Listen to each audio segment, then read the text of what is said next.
Hi everyone, it's been a while. So what happened with the YouTube videos was that I filmed the video 2 videos ago before I started school again, and then it took me a month to edit that. And I filmed the interview I had just before this one, maybe a week after that. And it's taken me more than a month to edit that. And when I have videos that are sitting there unedited, I have trouble getting myself to film another one. So add that to the fact that practice just takes all the energy out of me every week, and that's why I haven't filmed a video in a while. But it's time, it's been too long. So today is the end of week 6 in the spring semester, and I'm in Speedbuilding 180 right now. That's my first speedbuilding class. I'm also taking a class called Medical Terms, but I'll touch on that at the very end. I'm just going to go through this in a couple of different sections and try to touch on things that I wanted to let you know about how speedbuilding is going.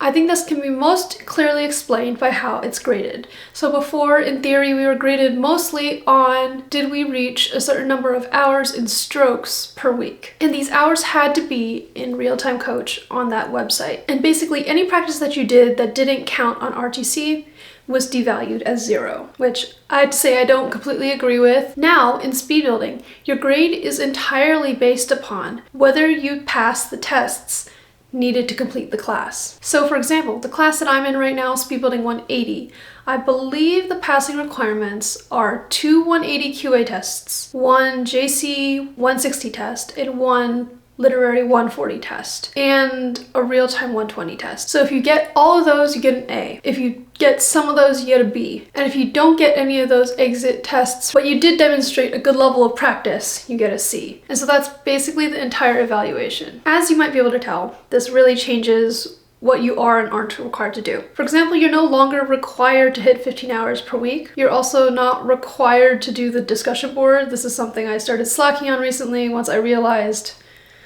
what is it going to do to my grade? I just write on those when I find the topic is interesting, and most of the time the topic is so inane. The only other way they enforce things on you is to make you earn tests with your practice time on RTC. So I think you can take 6 tests once you hit 10 hours or something, and for every 2 hours you get another 2 tests or something like that.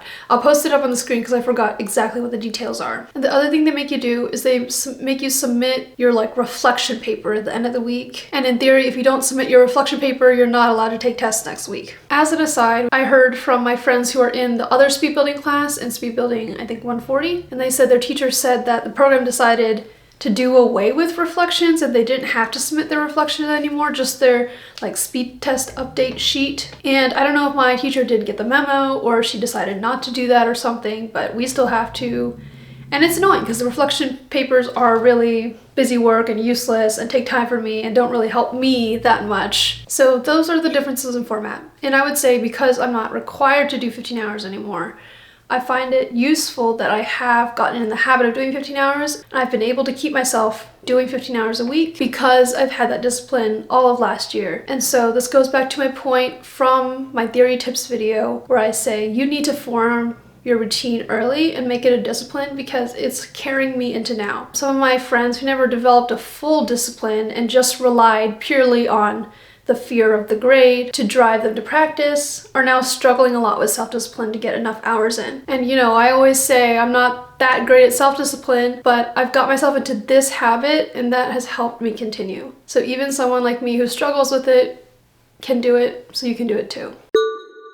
It's very hands-off, so they give you a course guide each week and it has task 1 through 12, legitimately. There are 12 different tasks each week listed in this long Word document, and you're just supposed to read it and follow the tasks. I don't do that. It's so overwhelming. You can't possibly be I did every of these 12 tasks, right? It's too much. Sometimes some of the first tasks are advice on how to practice, or some are about discipline or strategies for how to set up your practice. Some of the later ones are make sure you do the medical drill we provide each week, or make sure you take your tests, make sure you review your tests, or something like that.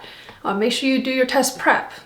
There's just too many boxes to tick that I just don't follow that. Now, in terms of what they give us for practice materials, they do provide every week. They have a literary, a jury charge, and 1 or 2 QAs. And for each of those, they'll have a vocabulary list in Word, and almost all of them have vocabulary audios in RTC, and then they all have drills for all speeds, all the way up to 225. And then they'll also have the exercises. So the drills are going to be like maybe 2-minute sections at once, and it's like a different text using the same words on the vocabulary sheet. And then the exercise will use the same words, and it will be for 5 minutes. And the exercises are also for all speeds. The suggested sequence of things is practice with the Word document list, then practice on RTC with scrolling text, then practice on RTC with the vocabulary words being read to you, and then practice the drill, and then practice the exercise. And you can practice lower than your speed, and you can practice at your speed, and you can practice higher than your speed. In addition to this, each week we're also given test prep. So they give us a list of words that are going to be on the test. And they have this for all different speeds. They have all these different lists.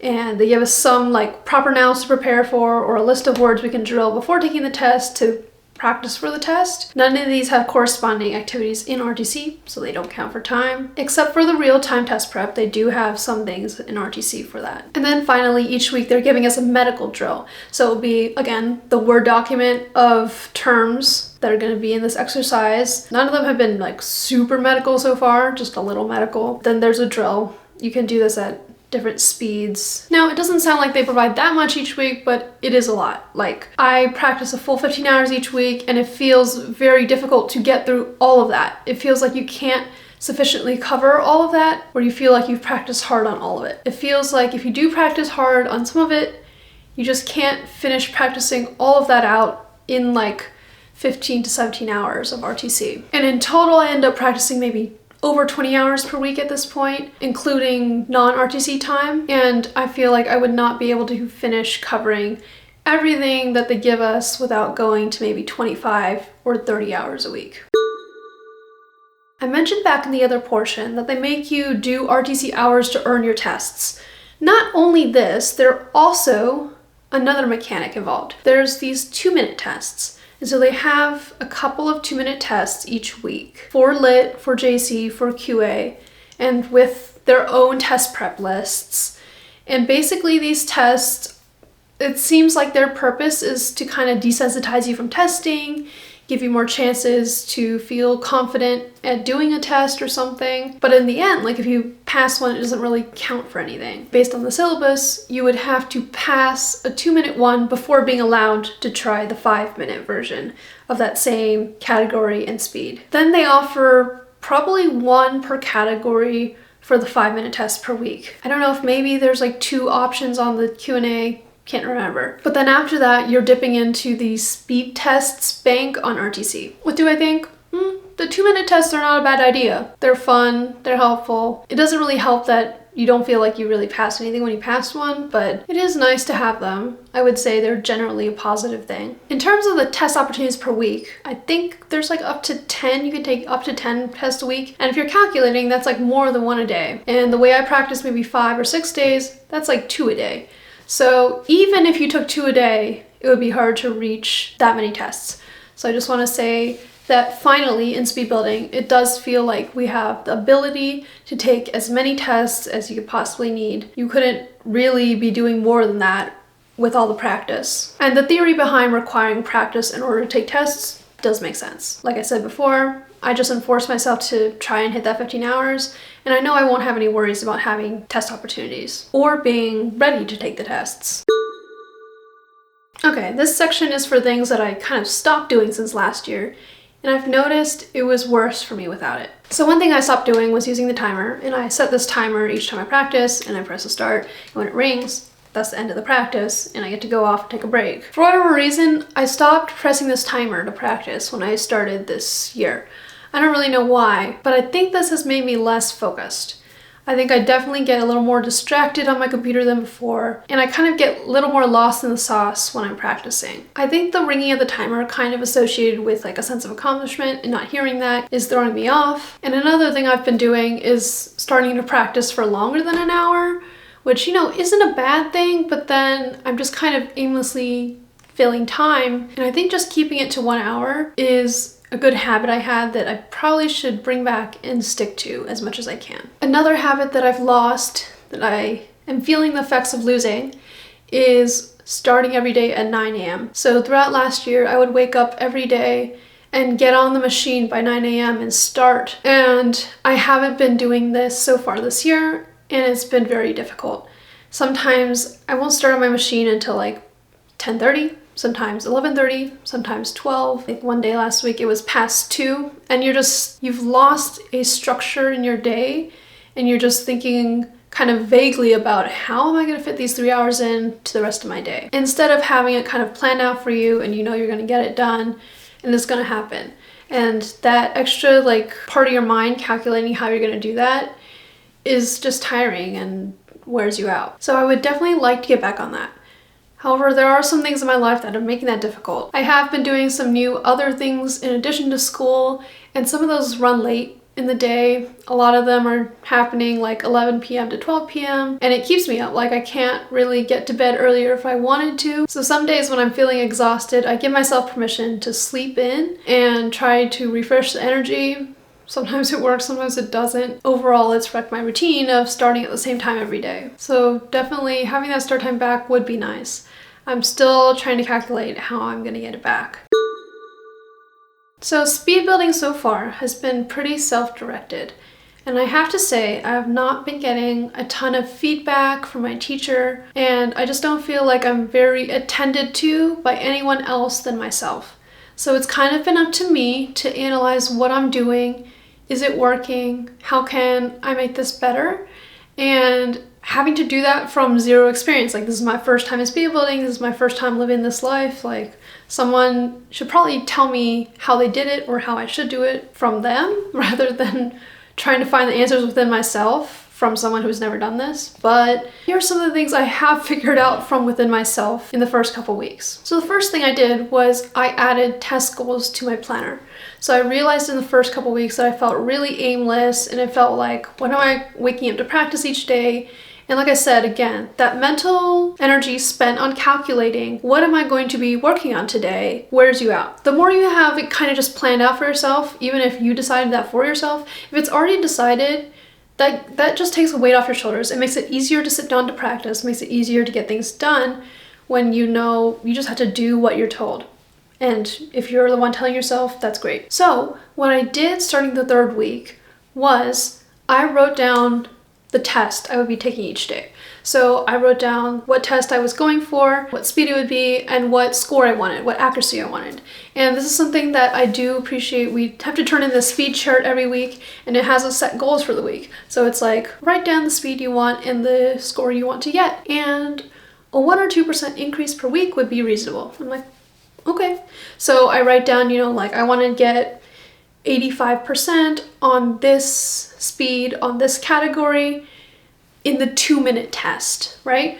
And you write that down on the day for the week, like you plan it out for the whole week. And so that way, when you wake up that day and you look at your planner, it says, okay, Q&A test, 2 minutes, 90%. That's what I've got to get to today. So that means I've got to work on Q&A today, and that just gives you a sequence to go through. Today I'm going to be going through the Q&A vocabulary and the drill and the exercise, and at the end I'm going to be able to take this test and hopefully go for the score that I'm looking for. So that's one change that I've made that has really helped me, is writing out the goals for what tests I'm going to take and what score I'm aiming for each day. Now, another thing I've noticed in my practice that I can't say I really like is that I feel like the way I've been conditioned to practice has led me to be very excellent in some areas and very lacking in others. My school has emphasized since last year, since the whole theory and even into the speed building, they've really emphasized high number of RTC hours.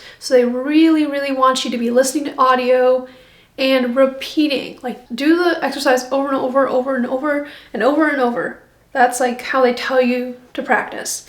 Do the same exercise at a slower speed. Now do the same exercise at a higher speed. Now do the same exercise at your target speed.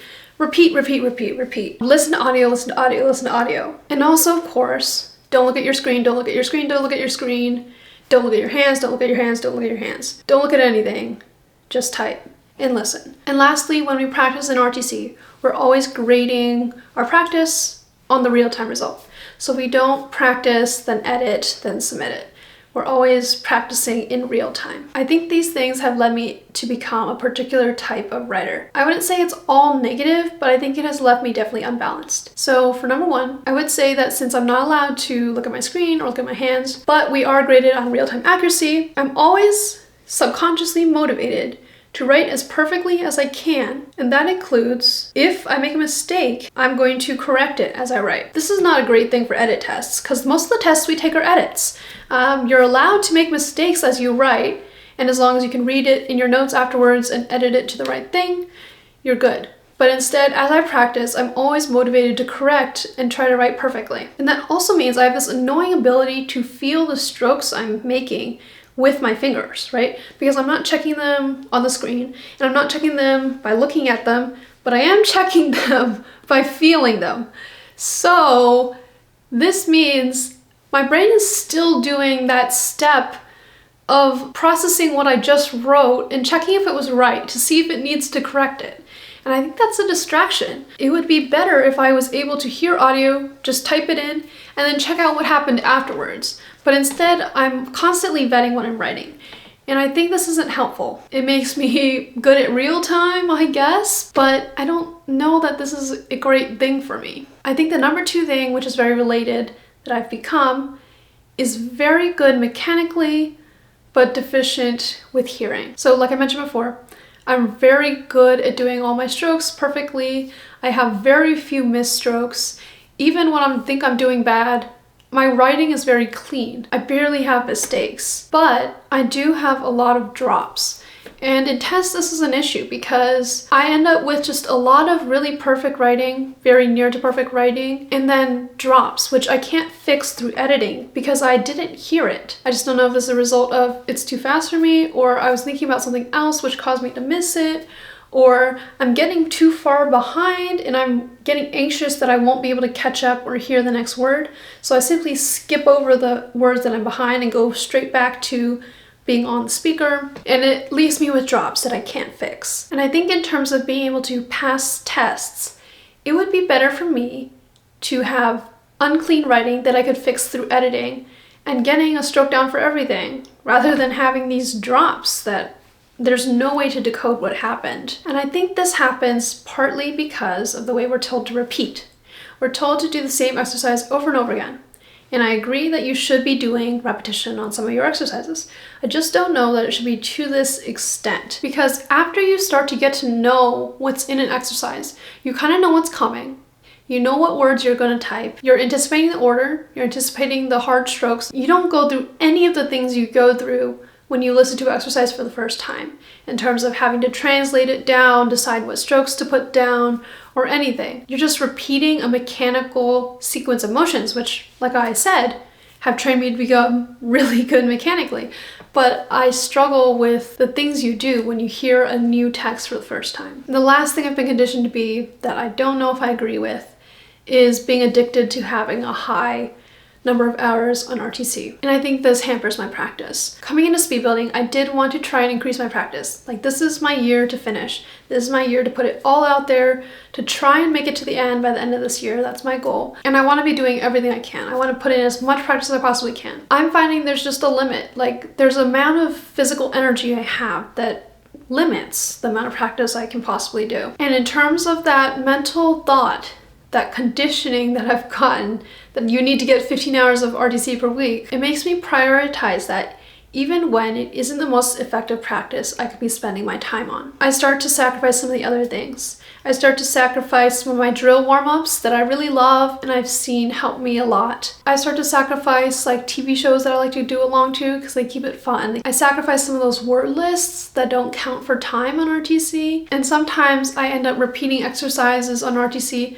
just to complete the number of hours I'm going for, even when it's no longer helping me or benefiting me for that day. And I think the fact that I know what is and isn't helping me in practice and what would be helpful for me to practice, and being conditioned to just do the hours for the sake of the hours, I think there's not a true one side or the other, but I think there is some sort of balance that needs to be had because the RTC hours is winning right now. So this has been a really long-winded way to say that I want to shift my practice a little bit towards more practicing on new stuff I haven't heard.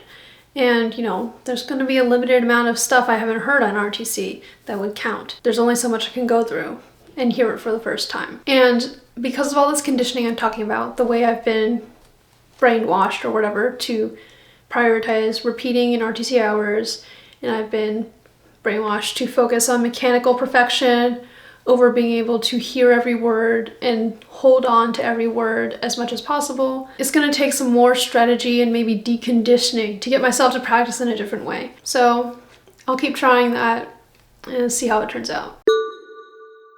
Okay, it wouldn't be me if I didn't rant a little about my class. I'm just gonna start with, I still like my school. I still recommend it. There are bad parts about it. There are bad parts about probably every school.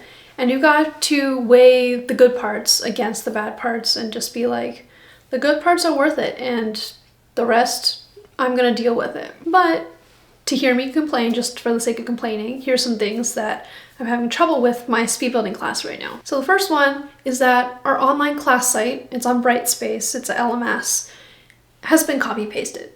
It's really annoying. It just screams insincerity. It's like someone took the class from last year and just duplicated it. They hit duplicate, and that's our class for this year.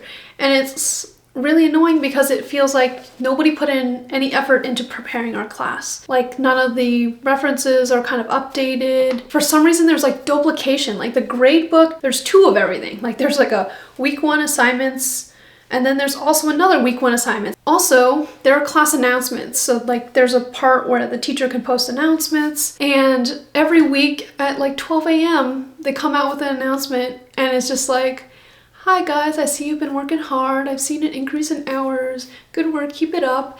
And it's just, it hits me there because it's so insincere. It's not real. No, you did not see that we're working harder.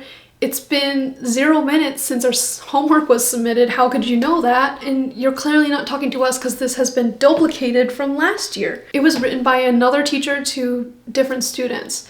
And that just feels so bad. Like, why am I reading this? Like, that doesn't help me. I just feel slighted. There was even a class announcement that went out and it said, I've been reading about this and that recently. And then at the bottom it was signed Professor something who isn't our professor. It's just like, how am I supposed to read this and think like, oh, my teacher's been reading about some tips for us recently. I can't. It's not even you, and you have not been reading this recently. It's really annoying. That's my pet peeve with this class right now. The other issue that I've been having with my class is my teacher. And there's some grace to be had here, but at the end of the day, I am paying for a college course at a college, and I do expect certain things. So my teacher, like most of the other teachers, is timely at responding to email, and she responds to us on the discussion board forum posts thing. Week 1, when I looked at the syllabus and checked out the office hours thing, I emailed her being like, could we maybe set up like a short office hours each week? Could I come to your office hours each week?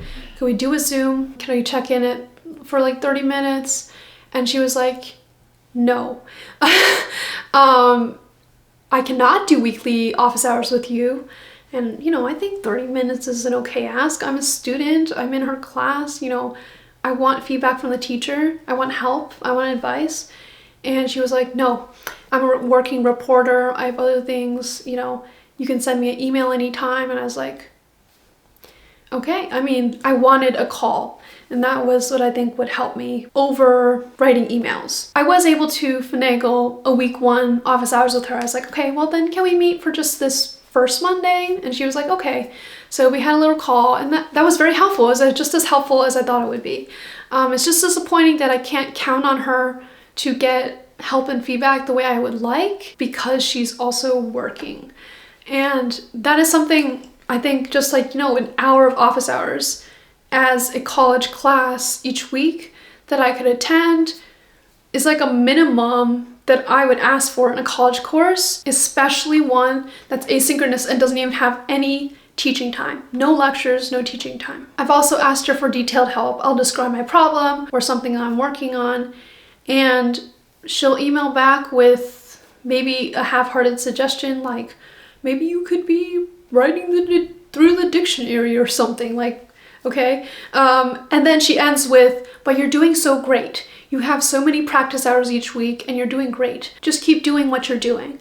And that's the last thing I want to hear right now, because I know that this takes practice. I want to know more than just practice. I want to know how to practice. I want to know what might be wrong in my approach to how I'm spending my time and how I could be harnessing my practice better to achieve the goals of the tests I want to pass. And yeah, it's been like more than a month since our first meeting, and I emailed her again being like, oh, could we call maybe? Do you have some time? Maybe 30 minutes? And she decided to answer my questions in an email and completely ignore my request to meet again. This is just not what I'm expecting from a college course. If there's no classes, at least I'd like to be able to call once in a while. It would just be really nice. On the other hand, is it good that she doesn't really care? Maybe, because she does see and understand that the grade of the class is based on whether you pass the tests, and she doesn't care too much about what you do in order to pass those. So she's not coming down on us for not practicing a certain amount or trying to reach a certain number of strokes or covering a certain exercise or practicing in a certain way.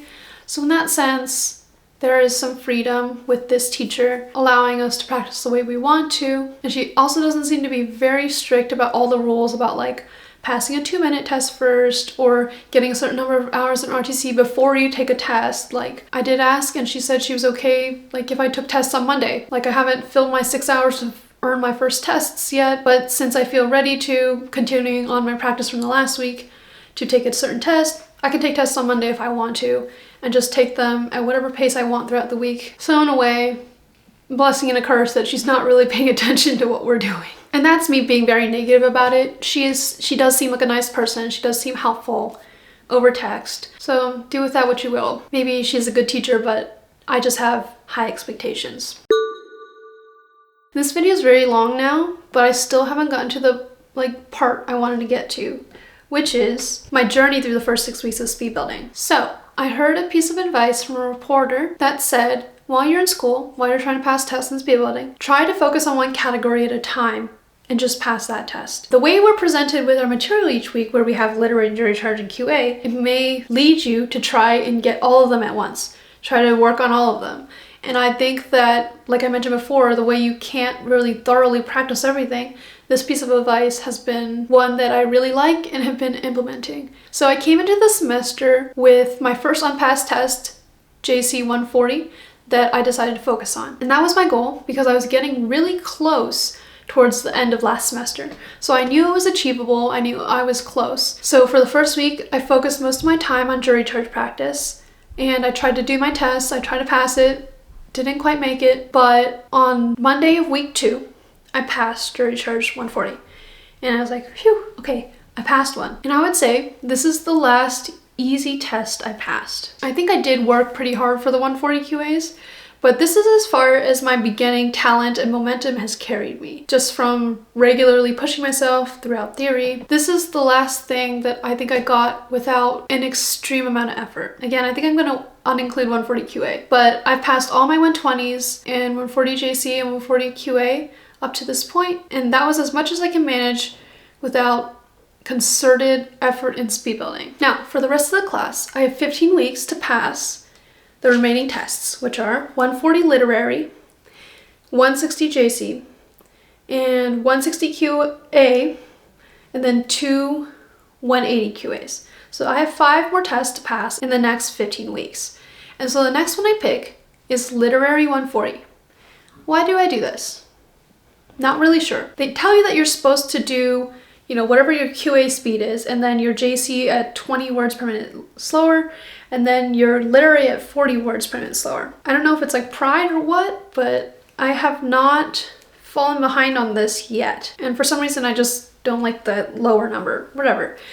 Another reason I picked literary first is because they say, if you can do literary, you can do anything, because literary is the hardest. So I was like, let me do literary, and this is gonna help me with the other categories because I'm doing the hardest thing. Boy, was it hard. It was not as easy as I expected. So I practiced for the rest of week 2, focusing on literary. I practiced for week 3, focusing on literary. And at the end of the week, I was like, okay, we're going into my 3rd week of practicing literary. So week 4, I'm practicing literary. I'm like, okay, when is it coming? And I think maybe week 4-ish, I passed the 2-minute test. And then week 5, I'm practicing still, and I'm like, on the 5-minute test, I'm getting 88, and I can't break 88. Even though in practice, I am practicing 95% and up on 140. I'm practicing 95% and up on 160. I'm practicing higher than my speed, and I'm capable of doing it in practice.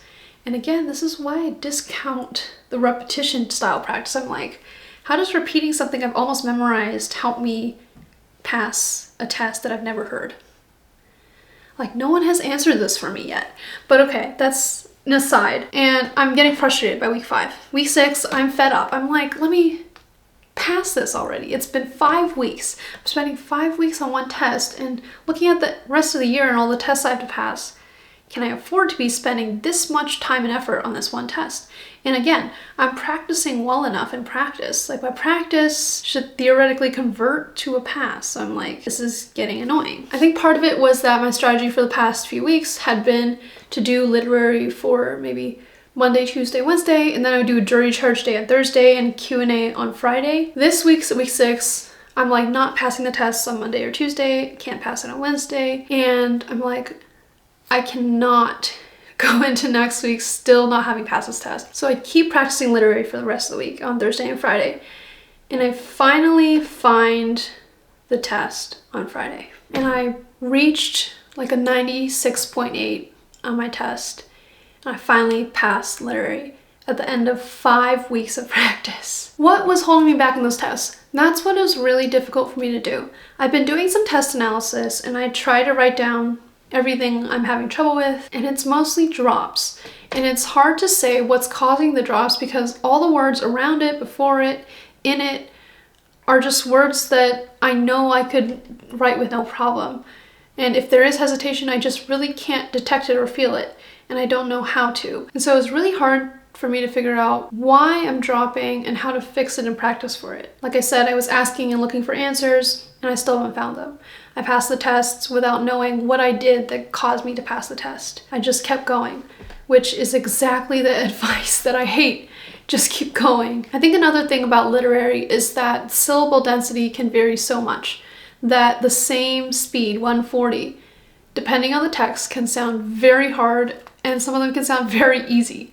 So that was really annoying. Sometimes you feel like you're just no good at the same speed you were good at on another day because of the text you're working on. So it just kind of gives you like no gauge on where you're at and if you're doing good or not, or maybe you're not doing good enough, you know? And that's something I've also heard about tests. Like sometimes you're just looking for your lucky test. You're looking for the test that is easy for you. You're looking for the test that isn't too hard. I have asked about this one. There's like a lot of imposter syndrome with it. Like, I only passed at 95 or 96. Feels like I don't deserve to go on. Shouldn't I be at 99, 98? Maybe that test was too easy. I only passed because it was easy. The good thing to remember about speed tests is that they're just kind of a checkpoint on your way up to the top. So I would definitely say that's true for your speed tests at the top. You want to be good at them. You want to be confident at them. You want to be passing them with good frequency. But even if you just squeak out a pass on the lower levels, that's okay. It's just your signal to move on to the next level and keep going upwards. So don't feel bad if you pass an easy test at the lower levels because really your goal is at the top. So next, I'm going to probably be trying to pass maybe JC 160 next. We'll see how it goes. I really want to find the advice I want on how to train listening, how to be better at listening, keeping a few words in memory as well. Like when you get a little bit behind, knowing that you can keep listening to the front while typing the back, like that's really hard for me. And I want to know how to train that. And you know, the advice I got was, it'll come with time. Like, okay, we'll see how these next few weeks go. I also have some events coming up. I'll try to vlog them if I can, and hopefully get some more videos out for you guys. And just to quickly mention my medical terms class, it's definitely been suffering by the wayside because of practice. Like I just kind of barely get through practice and then I procrastinate on my medical terms. I'm like, do that next week. It's okay. It's also copy-pasted class, but it doesn't feel quite as insincere, and it's reasonable in terms of the amount of work there is. There's some real-time exercises where we just type off a hard copy of a document and enter new words into our dictionary. That's really helpful. That's what I'm here in this class for. like you do an exercise each week and you learn new terms and you get them in your dictionary. That's what I want to learn in this class. The only other part of this class really is reading the textbook though. So it's kind of, again, very hands-off. Like you can read the textbook yourself, but having access to those files that allow you to practice for steno is helpful. There's just a couple of discussion boards, pretty low key, and I think we're already done with them for the semester. So the rest of it will hopefully be not as bad. Okay, well, I hope you guys enjoyed this update. Hope it gives an insight into what speed building has been like for me so far, and I'll see you in the next video.